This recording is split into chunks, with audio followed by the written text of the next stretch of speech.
중국 명나라 시대 원충철이라는 관상 잘 보는 사람이 있었습니다. 명나라 황제인 영락 황제가 그에게 100가지 질문을 했고 질문에 대한 답을 기록한 영락백문이라는 글에 남자가 피해야 하는 여자 관상 7가지가 자세히 묘사되어 있다고 하는데요. 오늘 영상에서는 이 내용들을 파헤쳐 보겠습니다. 시작 전에 구독, 좋아요 아시죠? 첫 번째, 면대구소. 관상가에 따르면 여자의 얼굴이 위아래로 납작하고 좌우로 넓은 것을 대찰이라고 하는데요. 이런 상을 가진 여자들은 과부가 많고 남자의 기운이 강하다고 합니다. 전반적으로 성질이 사나운 경향이 있다고 하는데 이 말은 여성의 사랑스러움은 없고 툭툭 쏘대는 성격이란 얘기이고 특히 턱이 각져 있을 경우 성질이 나쁘며 나이를 먹을수록 본연의 성격을 보여준다고 합니다. 두 번째, 비상생문. 어떤 여자들은 웃을 때 콧등을 심하게 찡그리는 경우가 있는데요. 중국에서는 이것을 콧등 위에 잔주름, 비상생문이라고 부르며 부정적으로 본다고 합니다. 남자들에게는 매력적으로 보인다는데 개뿔, 치명적인 살기를 가졌다고 하니 참고할 필요가 있겠죠? 세 번째, 입안무륜. 여자의 귀가 발라당까지면 시집을 4번 정도 가는 상이라고 하는데요. 귀의 안쪽 바퀴인 레이가 밖으로 돌출되어 있는 경우 귀가 뒤집힌 듯 보이게 되는데 이런 사람들은 고집이 센 경향이 있어서 부부간의 불화를 자주 겪게 된다는 이야기가 있습니다. 네 번째, 발응무미. 머릿결은 까맣지만 윤기가 없는 경우, 선천적으로 눈썹이 별로 없는 경우에는 관상학적으로 귀함이 떨어진다고 합니다. 이렇게 들으니 귀함이란 단어가 생소하죠? 특히 눈썹이 없을 경우 본성이 천하며 화류계가 될 수 있다고 하는데요. 배우자가 눈썹이 없다면 그 심성을 잘 살펴봐야 하겠습니다. 물론 눈썹이 없다고 선입견을 가져선 안 되겠죠? 다섯 번째, 미부황정. 눈에 노란기가 있는 것을 황정이라고 부르는데요. 이 황정의 눈동자를 가진 여성은 사납고 기가 센 경우가 많다고 합니다. 눈이 좀 흐리멍텅한 탁한 빛을 가진 것을 얘기하고 황금빛의 맑고 밝은 빛은 좋은 상입니다. 여섯 번째, 정대미조. 눈동자가 큰 것을 의미합니다. 사람의 눈은 뇌가 정상적으로 발육이 됐는지를 가늠해 보는 곳이고 정신의 기운을 보기에 관상학에서 가장 중요하게 보는 곳이라 생각하시면 됩니다. 눈동자에 결함이 있으면 정신 쪽에도 문제가 있다는 거죠. 눈동자와 흰자위가 적당하게 비율이 맞아야 하는데 비정상적으로 크다면 사배간과 같이 선천적으로 뇌에 문제가 있다 볼 수 있습니다. 그리고 눈에 항상 붉은 실핏줄이 끼어 있는 여인도 조심해야 하고 눈동자가 작고 검은 빛이 난다면 부와 명예를 누릴 수 있는 아주 귀한 사람이라고 합니다. 일곱 번째, 극미면연색. 여성의 아주 흰 피부는 살기로 작용한다는 말이 있습니다. 나라를 망하게 할 만큼의 미모를 가진 여자를 경국지색이라고 하는데요.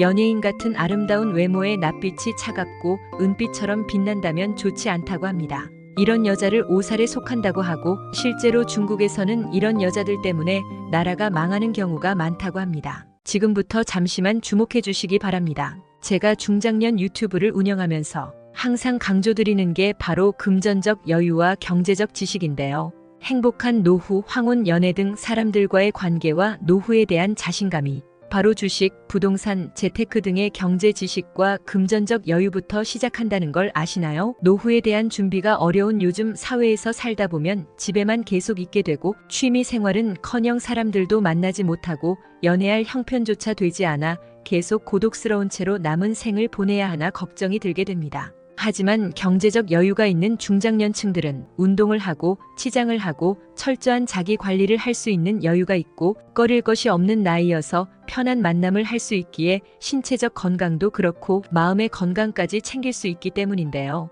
부자라고 하면 너무 거창하지만 평소에 마음 편하게 누구든지 만날 수 있을 정도의 경제적 여유가 있다면 사고 싶은 옷, 만나고 싶은 이성, 지인들과의 모임에서도 가장 먼저 나를 찾을 것입니다. 중장년 세대에서 갑자기 경제적 여유를 찾기에는 하늘에서 별 따기만큼 어려울 겁니다. 보통 부자들은 뉴스를 보고 번뜩이는 돈벌 궁리를 하는데요. 제가 작년 8월에 여러분들께 뭐라고 말씀을 드렸었나요? 지금은 초전도체 이슈에 집중해야 된다. 뉴스만 보고 그냥 끄지 마시고 투자 쪽으로 생각을 한번 해보셔야 한다라고 말씀을 드렸습니다. 이런 초전도체 이슈가 나왔을 때 부자들은 어떻게 생각한다고 했었나요?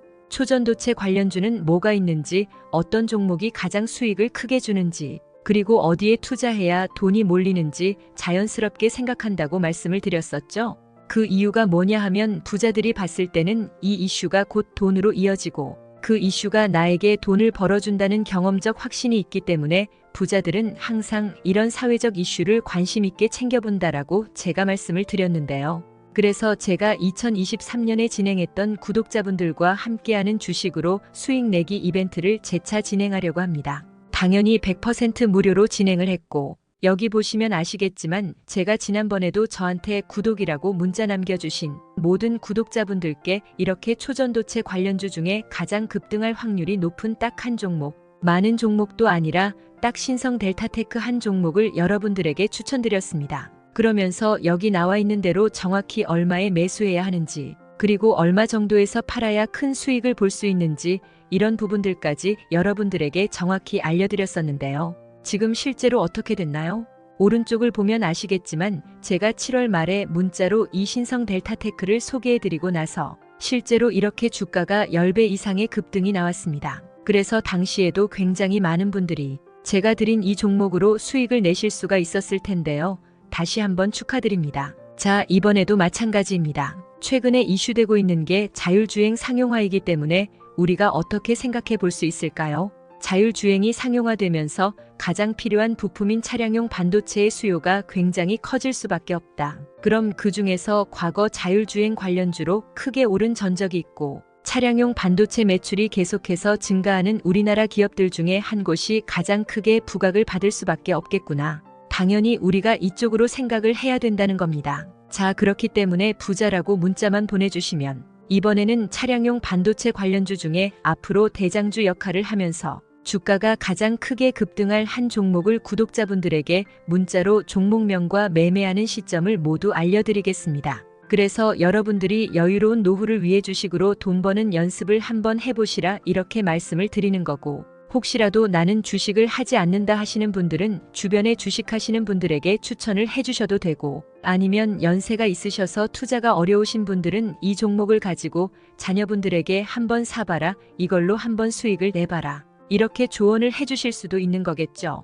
그래서 지금 이 영상을 보시는 시청자분들 중에 나도 이번 종목이 좀 궁금하다 하시는 분들은 누구나 상관없이, 그리고 어느 시간대나 상관없이 부담 없이 연락하실 수 있도록 이렇게 상단에 제 전화번호를 항상 남겨놓고 있습니다. 부자라고 문자 보내주시면 제가 이번에도 똑같이 무료 추천 급등주 문자를 보내드리겠습니다. 이해되시죠? 제 전화번호 010-4817-6890 번호로 부자라고 보내주시면 여러분들이 직접 건강한 노후를 위해서 돈 버는 연습을 해보실 수가 있는 거고, 제가 돈을 받는 것도 아니고 투자를 대신해 드리는 것도 아니니까 부담 없이 신청하시면 되는 겁니다. 그리고 수익이 나면 저는 다른 것은 바라지 않습니다. 채널의 구독, 좋아요 한 번씩만 눌러주시라 이렇게 다시 한번 말씀을 드리겠습니다.